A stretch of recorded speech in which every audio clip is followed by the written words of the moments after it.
Hoy estamos muy contentos, muy entusiasmados desde la Asamblea Legislativa de Costa Rica. Hoy tenemos una invitada extraordinaria, una mujer que encarna servicio, liderazgo, resiliencia y compromiso con Costa Rica. Hoy con nosotros la diputada Paola Nájera. Diputada, gracias por abrirnos las puertas y por aceptar conversar hoy sobre un tema que nos une profundamente, la participación ciudadana, la construcción de un proyecto país y la visibilización de personas supervivientes de cáncer y de todas las poblaciones vulnerables del país. Muy agradecido de que nos haya abierto las puertas y de que estemos aquí con usted. Gracias por estar aquí con nosotros. No, gracias a usted, Juan Carlos. Y bueno, aprovechar muchísimo este espacio y un saludo principalmente y sumamente especial y cercano a cada una de las personas que nos van a acompañar en este ratito que vamos a compartir hoy. Qué lindo. Y mucha gente cuando se sintoniza, coloca un podcast y ve un invitado, dice, bueno, ya tengo visibilizado quién es la figura, quién es la persona en el deporte, en lo político, en la salud, pero me gustaría iniciar. ¿Quién es Paola Nájera en lo humano? Que nos comentes un poquito a la audiencia ahora en la parte humana, en lo personal. ¿Quién es Paola Nájera? Bueno, soy un montón de cosas, siempre digo eso, pero principalmente soy una mujer muy agradecida con Dios por tener vida, por tener salud, por estar donde estoy el día de hoy, por todo lo que he aprendido y por la segunda oportunidad de vida. Eso es definitivamente. Así que si pudiera encerrarme en una sola categoría, diría gratitud. Soy mucha gratitud porque de verdad no sabemos lo que tenemos literalmente hasta que estamos a punto de perderlo. Increíble eso, ¿verdad? Cómo la vida nos enseña eso. Podemos siempre en este círculo de quién es Paola Nájera en lo personal, hablar de esas experiencias, ¿verdad? Que ya nos adelantaste un poco, hablando del tema de salud principalmente, ¿verdad? Ese agradecimiento a la vida por permitirnos, ¿verdad? Cumplir con la misión a pesar de la vulnerabilidad a veces que la salud puede experimentar, pero ¿qué experiencias marcaron su vida e influyeron en el toma de decisiones, por ejemplo, aquí en la Asamblea? Porque la salud es algo que nos marca y siempre nos va a afectar en la toma de decisiones. Indiscutiblemente no es lo mismo que usted cualquier situación la viva en plena salud o con una enfermedad. No es lo mismo. Exacto. Y puede ser más difícil, sobre todo si uno está experimentando dolores, ¿verdad? Físicos, emocionales, pero también eso es lo interesante de experiencias como estas. Son dos caras de la misma moneda. Usted no puede reflejar su fortaleza de la misma manera si no es mediante una situación de vulnerabilidad, de dolor. Ahí es donde usted puede reflejar esa fuerza, ese vigor, ese todo, ¿verdad? Que te hace salir adelante. Entonces, eso es lo que yo creo que son parte de las experiencias que han marcado mi vida, ¿verdad? Yo siempre digo, Dios ha sido muy generoso conmigo porque me ha permitido vivir un montón de experiencias tan lindas, tan grandes, tan importantes y tal vez muchas muy sencillas, pero las vivo con una intensidad. El hecho de tener una familia tan linda que me ha dado soporte y apoyo en un montón de momentos. Amigas y amigos sí tengo muy poquitos. Okay. Muy Círculo poquitos. Ajá. Dicen que se cuentan con la mano los amigos. Exactamente. Y yo creo que conforme uno va creciendo, se va haciendo más pequeño, pero lo que hay es lo que uno necesita, ¿verdad? Sí. Entonces, pienso que esas son muchas de las cosas que me han marcado, muchas experiencias muy lindas, ¿verdad? Las dolorosas han sido maestros también para mí, ¿verdad? Y es permitirnos que todo lo que se acerca a nuestra vida, que no podemos cambiar, las podamos vivir con sabiduría, ¿verdad? Sobre todo, volviendo al tema, si son situaciones duras, difíciles. Sí, y es que eso la hace estar en un perfil en el que no solo legisla, sino que también le hace haber vivido una realidad de miles de costarricenses, que es el tema cáncer. No es solamente una mujer en la política realizando proposiciones, propuestas claves, sino también haber vivido, haber padecido el tema cáncer que afecta casi el 20% de la población. Así es, y en el mundo. Una enfermedad en incremento. Incremento además en el padecimiento en personas jóvenes. Es increíble lo que está sucediendo. Porque bueno, de hecho ese fue mi caso. Yo me faltaba un mes para cumplir 38 años cuando fui diagnosticada. Mi hija tenía 2 añitos, estaba muy chiquitita. Qué impacto. Y bueno, es un cambio radical. Es literalmente que a usted lo agarran del pelo sin permiso y lo bajen de la vida. Así es. Qué tremendo. Así es. ¿Cómo fue ese diagnóstico, diputada? Horrible, horrible, horrible. Yo no creo que de por sí haya un diagnóstico bonito. Sí, no puede ser eso. Y el momento, porque fui a practicarme los exámenes y prácticamente lo que me dijeron fue, vaya, que le hagan una biopsia urgente para saber en qué grado tiene el cáncer, pero de que era cáncer, era cáncer. Entonces, bueno, yo no podía creerlo. Es que es una negación, es un miedo, y cuando ya me dan el resultado, se lo comunican a mi hermano y él es el que me da la noticia. Y casi de manera, me salió de forma instintiva que yo dije, Dios mío, yo no me puedo morir por mi hija. Fue a lo que yo me aferré. Pero yo siempre cuento que después de esa parte de que evidentemente lo que yo digo es necesito vivir por mi hija, tengo una chiquita, además yo soy madre soltera y yo soy la responsable de esa criaturita, ¿verdad? Entonces, conforme pasaba el proceso tan doloroso y tan difícil para mí y para mi familia, porque usted se da cuenta que es una enfermedad que usted padece, la cruz la lleva usted, pero es inevitable que haya una afectación en su entorno, en la gente que te ama, que te cuida. Entonces sí fue muy duro y le correspondió a mi hermano decirme. Entonces recuerdo que esa noche él me abrazó y me dijo, Pau, fíjate que algo salió en el examen. Me dice, pero lo vamos a superar y a sacar adelante juntos. ¿Verdad? Entonces sí, fue muy triste y luego además era pensar cómo le vamos a dar la noticia a mi mamá, ¿verdad? Porque mi mamá está joven también, en ese momento todavía trabajaba, estaba a menos de 2 años de jubilarse, entonces, ¿verdad? Era ese momento de cómo usted le comunica, o sea, primero, cómo recibe usted esa noticia y luego cómo se la tiene que comunicar usted a la gente que usted ama, ¿verdad? Entonces sí es. Y yo creo que de los momentos más angustiantes, y sé que quienes han pasado por eso van a comprender lo horrible que es estar a la espera de un resultado de un examen, de un TAC, de una biopsia, de una placa, de lo que sea. Es una de las sensaciones más horribles que yo he experimentado en mi vida. Impactante como la visibilización del paciente, que es algo que desde la Fundación Funcavida siempre se ha manifestado y externado, está también la importancia de la visibilización del familiar, como usted lo menciona, porque la familia tiene un rol fundamental en ese momento. Y cada familiar es distinto. Ahora usted comentaba cómo el rol de su hermano fue uno, pero el de también cómo abordo a mi mamá, cómo le comunico esta noticia, que ya me está golpeando, que ya estoy trabajándolo, pero que ella también tiene que afrontar y recibir. Sí.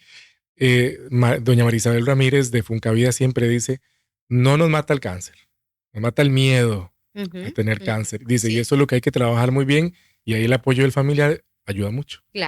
Claro, es fundamental tener una red, pero además yo aprendí, la gente también tiene que aprender a apoyar bien, porque muchas personas, que yo sé que fue mi caso y sé que también es de muchos, cometen el error de intentar ayudarte sobreprotegiéndote o trasladándole a uno sus propios miedos, ¿verdad? Entonces, por ejemplo, había gente que me decía, ¿y cómo se siente?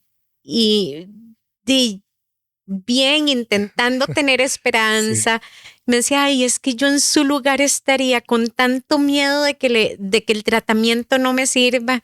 Y yo, como que no me sirve esas palabras, ¿verdad? Sí, no. Y en general hay mucha gente que comete esos errores, ¿verdad? Entonces yo creo que también es parte de no ser empático y sí pienso, necesitamos gente que nos cuide, que nos apoye, que nos dé soporte, pero de verdad de ese apoyo bueno, que te digan sí, con objetividad, con realismo, porque de ahí cualquier cáncer, cualquier persona que reciba un diagnóstico de cáncer, no es que están diciéndote tenés un resfrío que en 2 semanas y con esto se te va a quitar. No, los procesos son largos, son larguísimos. Por más favorable que sea el pronóstico, el proceso siempre es muy largo y es muy desgastante. Yo recuerdo que alguien me decía, afrontar el cáncer no es una carrera de velocidad,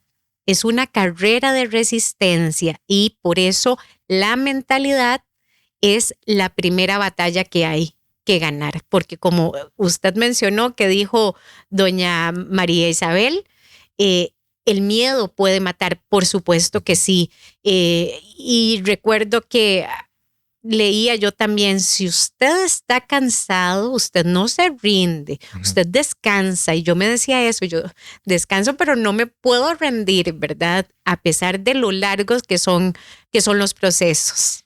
Cuando uno enfrenta dificultades, eso le invita a levantar la voz y a hacer algo. Casi siempre eso es un efecto rebote, un efecto consecuente de una situación. En este caso, y en materia, por ejemplo, política de leyes, eso le ha invitado a usted y le ha llevado a presentar proyectos como el de cáncer de cervix. Muy interesante, es una iniciativa, un proyecto como tal, que es bonito comentarlo también y aprovechar en este momento, y que también surge muy probablemente también empujado aún con más fuerza de la experiencia difícil que tiene. Claro, y viera que entonces la vida es muy generosa y va poniendo en el camino a ayudas oportunas, ¿verdad?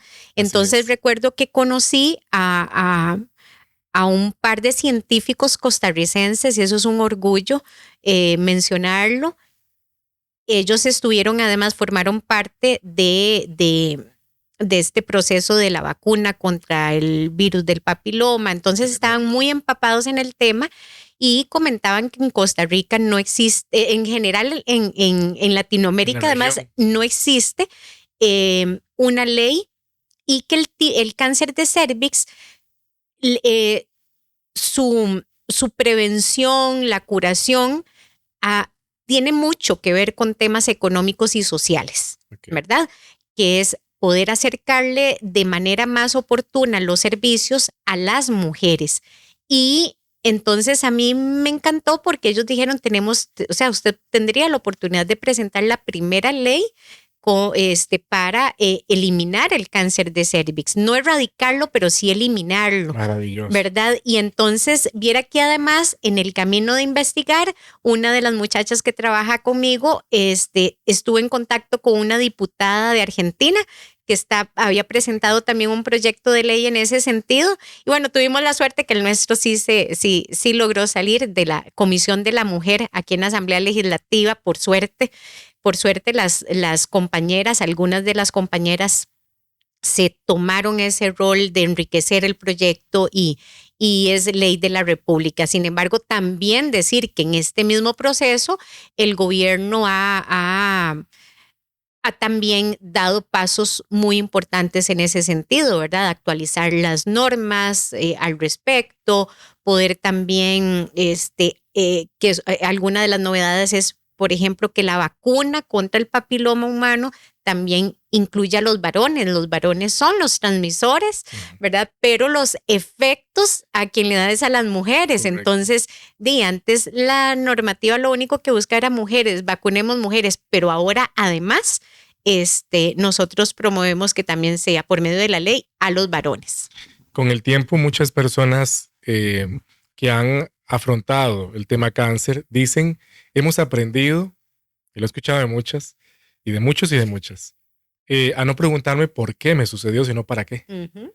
Y entonces cuando uno ve proyectos, ley de la República como con el tema de cáncer de cervix, uno dice, tuvo un para qué, doña Paola. Uh-huh. Tuvo un para qué, aquel momento, este trago difícil, este trago amargo, porque ya era desde otra posición el planteamiento de empujar un proyecto de ley así, sino desde la iglesia. Claro, pero además, Juan Carlos, viera que yo creo que es la posibilidad de decir que a pesar de mucho que nos quita el cáncer, porque el cáncer nos quita muchas cosas también, ¿verdad? Hay secuelas que son para toda la vida, sí. Hay efectos que van a ser para toda la vida y uno tiene que aprender a vivir con eso, porque no solamente situaciones físicas, ¿verdad? Que hubo que perder alguna parte del cuerpo, uh-huh. La duda de si mi organismo va a seguir resentido por los tratamientos y los procedimientos tan groseros, sí. Todo eso, a pesar de mucho que nos quita el cáncer, trae un montón de cosas. Quita incluso personas, en el proceso se va mucha gente, pero vienen muchas más. ¿Y qué pienso yo que es algo muy importante? Poder decir que posterior a esa experiencia tomemos todo lo que nos dejó, todo el aprendizaje que nos dejó ese maestro y decir, a pesar de que soy sobreviviente, puedo con todo y tengo la posibilidad de hacer mi vida. Yo les contaba a varias personas con las que he tenido la oportunidad de compartir mi experiencia, que cuando fue el traspaso de poderes en el año 2018, okay. ¿Verdad? Recuerdo que yo el día anterior había salido de la primera o la segunda cirugía, creo que la primera cirugía que me habían hecho. Y entonces recuerdo que yo me senté en el borde de la cama, ¿verdad? Con el control remoto y lo encendí porque yo estudié ciencias políticas, entonces conocía a mucha de la gente que estaba ahí y yo los veía en el traspaso de poderes y yo decía, mira, yo trabajé con con aquella, estudié con tal. Yo conocía a mucha gente y yo decía, jue, estaría yo ahí. Yo decía, ve dónde estoy. Aquí luchando por mi vida, sin pelito, curándome la herida. Y yo decía, jue puña, el mundo no se detiene por uno. ¿Y qué iba yo a imaginar que 4 años después, quien iba a estar ahí era yo? Impresionante. Es increíble las cosas que hace Dios, porque en ese momento yo decía, ni siquiera sé qué va a pasar conmigo en una semana. No me imaginaba que, por ejemplo, esa cirugía iba a llevarme a más cirugías. Cada mes me hacían una operación porque el cáncer no se iba. A pesar de las cirugías, a pesar de la quimioterapia, el cáncer no se iba. Entonces, ¿qué me iba a imaginar todo lo que iba a venir duro en la vida, pero también grande y hermoso en la vida? Entonces, definitivamente hay que saber vivir con mucha sabiduría todo lo que paso a paso la vida nos va presentando, ¿verdad? Qué impresionante. La vida dice que Dios escribe recto en renglones torcidos. ¿Verdad? Y a pesar de las vicisitudes, así es. Algo se está gestando. Así es. También me encantaba una frase que decía, es que a veces hay bendiciones que entran rompiendo vidrios y uno no se imagina que eso es una bendición y lo es. Termina siéndolo. Entonces, eso también es lo que quiero que quede en el ejemplo de las personas que hemos atravesado momentos difíciles de vida, porque a veces no es un cáncer el que te rompe, son otras cosas, es un divorcio, la muerte de un ser amado, un descalabro financiero, tantas cosas que te pueden pasar, que te rompen la vida, y sin embargo, si lo hacemos con sabiduría, a pesar de lo difícil, pero hay que navegar esos dolores, si lo hacemos con sabiduría, nosotros ese puede ser el inicio de algo mucho más grande, porque ya estás empezando con más experiencia, con más seguridad, con más fortaleza, que es lo que también podemos sacarle de provecho al dolor si nos damos la oportunidad, ¿verdad? Qué tremendo eso, qué impactante. Vamos a hablar un poquito en esta misma línea siempre de la experiencia y de lo que viene después de. Uh-huh. Es que muchos ciudadanos que ahora viene el próximo año a votar, ¿verdad? Uh-huh. Invitarles a votar, hay que votar. Uh-huh. Cree que la participación ciudadana solo está en ese momento. Un domingo voy y voto, ¿no? Pero hay más oportunidad. Uh-huh. Hay oportunidad de que esa iniciativa ciudadana se acople, se acompañe, se ayude, se apalanque con los diputados en la Asamblea Legislativa que le escuchan, que pueden ayudarle con algún proyecto en alguna comisión, presentándolo directamente con algún diputado o diputada, y se pueden gestar cosas muy lindas también. Vean qué interesante, como usted también nos comentaba, de que gracias a conocer a 2 científicos costarricenses, también eso refuerza un proyecto. Uh-huh. Entonces vea cómo el ciudadano puede incidir en la creación de leyes, el impulso de proyectos. Absolutamente. Y yo creo que además tenemos muchas ventajas que tal vez en otros momentos no las teníamos, y es el acceso a redes sociales. Tremendo. Como nunca.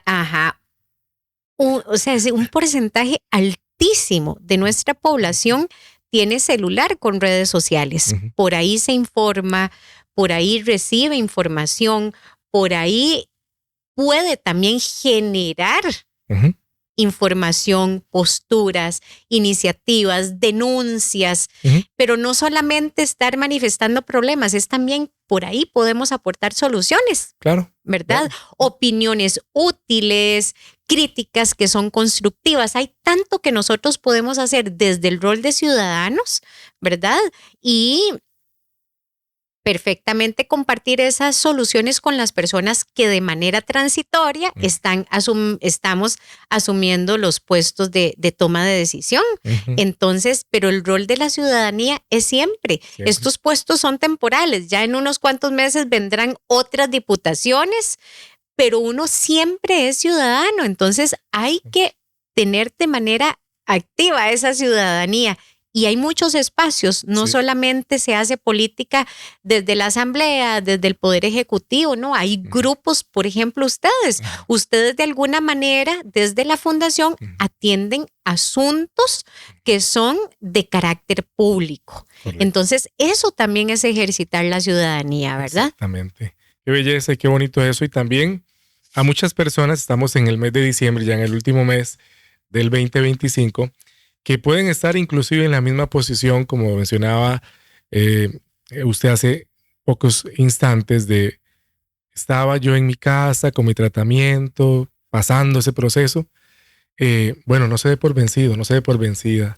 Hacia adelante, que usted puede estar en un tiempito más adelante, impulsando leyes, proyectos. Eso es que yo digo, a mí, yo no romantizo lo que me pasó, uh-huh. porque al igual que cualquier persona que tuvo cáncer, el proceso fue muy doloroso. Sí. Yo lloré mucho, padecí muchos dolores, me quejé un montón de veces, mi ánimo decayó, pero siempre había algo que me impulsaba. Levántese, hay que seguir. Y yo veía a mi hija, sí, tengo que seguir.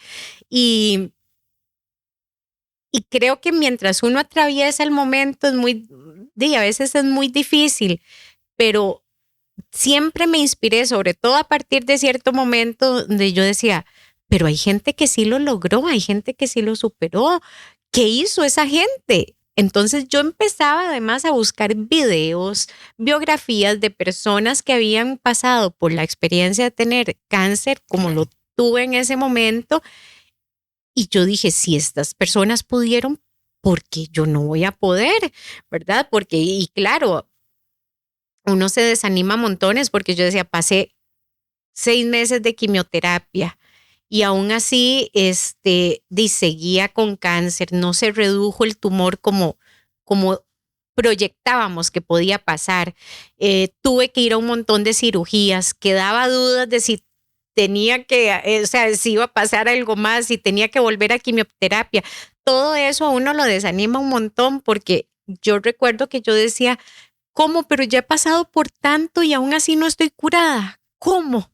No es posible. Entonces había momentos donde de verdad yo lloraba, yo sufría, yo me molestaba, me enojaba. Y de alguna manera, cuando ya tomé más firme la decisión, donde yo dije, vea, Paola, nos vamos a volver locas. ¿Qué es lo que sí puedo controlar? ¿Qué es lo que sí puedo controlar? Y yo dije, yo necesito controlar esta cabecita porque me iba de verdad a volver loca. Yo llevaba además una distorsión de sueño. Tremenda. No de semanas. Horas. Era, o sea, de más de un año durante todo, desde el diagnóstico hasta todo el tratamiento y todo, que yo no dormía bien y eso nos hace muy mal. Entonces, empecé a leer, empecé a investigar qué más podía hacer yo que sí estaba bajo mi control y empecé a hacerlo. Entonces, leer eso, sentir que había cosas que podían ayudarme. El trabajo que hacía el personal de salud, esa era su parte, pero ¿qué era lo que podía hacer yo? Entonces, ahí agarrarme más fuerte de Dios todavía y yo dije, vamos para adelante. O sea, Diosito, tengo que conquistar. La primera batalla que yo tengo que ganar es la de mi mente.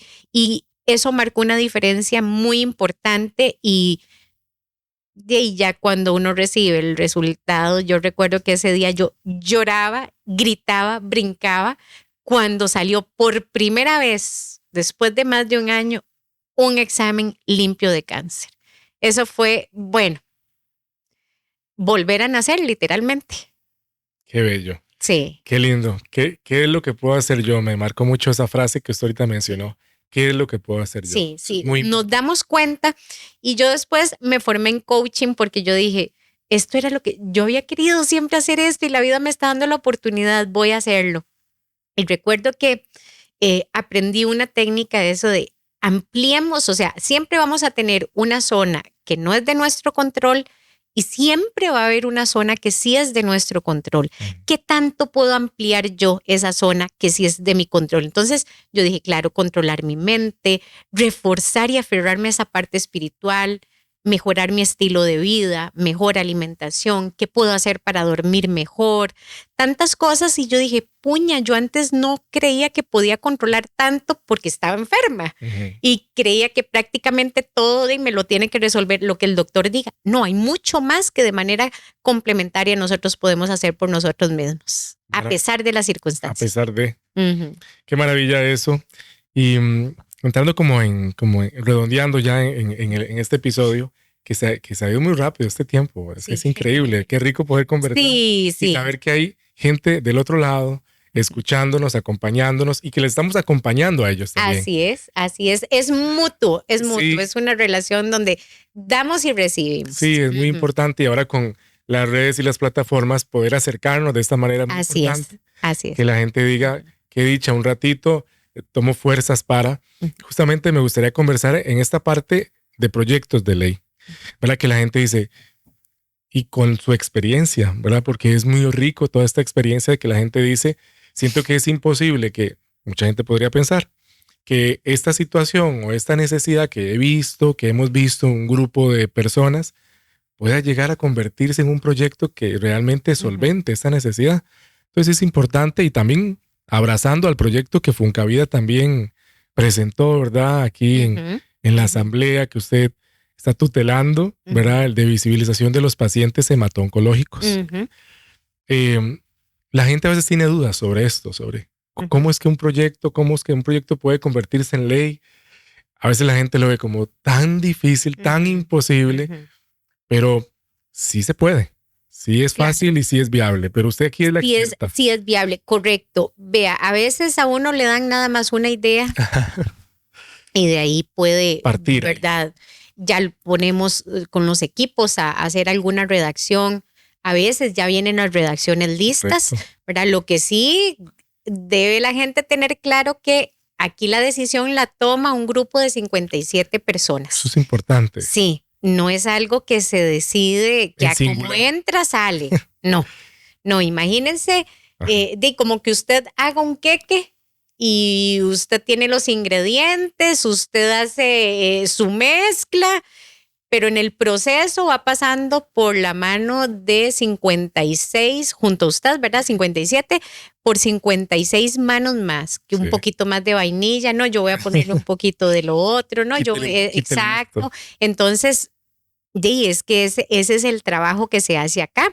Sí pienso que podemos mejorar muchas cosas, como por ejemplo la capacidad de hacer incidencia política de parte de las organizaciones y de las personas. Sí. Eso puede mejorar, ¿verdad? Aprender un poco más de todo el proceso legislativo, de los mecanismos con los que se cuentan, cuál es una mejor manera, porque a veces los proyectos o las ideas se quedan en participación ciudadana, ¿verdad? Que es una instancia de la Asamblea Legislativa donde pueden venir a presentarse esas iniciativas y aquí el equipo es muy proactivo, pasan atendiendo a la población, se involucran en actividades en comunidades, ¿verdad? Y ellos pasan buscando a algún diputado que quiera liderar el proceso ¿verdad? Para que el proyecto, una vez que entra la corriente legislativa, pueda seguir todo el proceso y ojalá salir con éxito como una ley, ¿verdad? Pero sí es algo que yo creo que se puede mejorar, ¿verdad? Sí. Enseñarle a la población a hacer incidencia política para que iniciativas como estas puedan efectivamente finalizar con la aprobación de una ley, ¿verdad? Importante es esto para que la gente entienda que su voz puede ser escuchada, tiene un proceso, eso sí. Sí, eso es muy importante, pero que el espacio está. Claro, el espacio está disponible. Claro que sí. Que no solamente es cada 4 años voto, sino que puede acompañar ese proceso.